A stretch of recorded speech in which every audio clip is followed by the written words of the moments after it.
Welcome, today I'm with Huawei FreeBuds 3 and I will show you how we can turn on or turn off noise cancelling.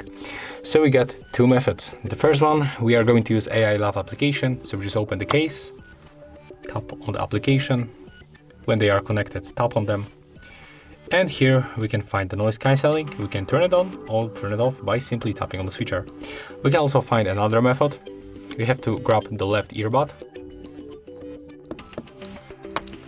and tap 2 times in this place, just like that. But of course you have to put it to your ear. So that's what I'm going to do right now.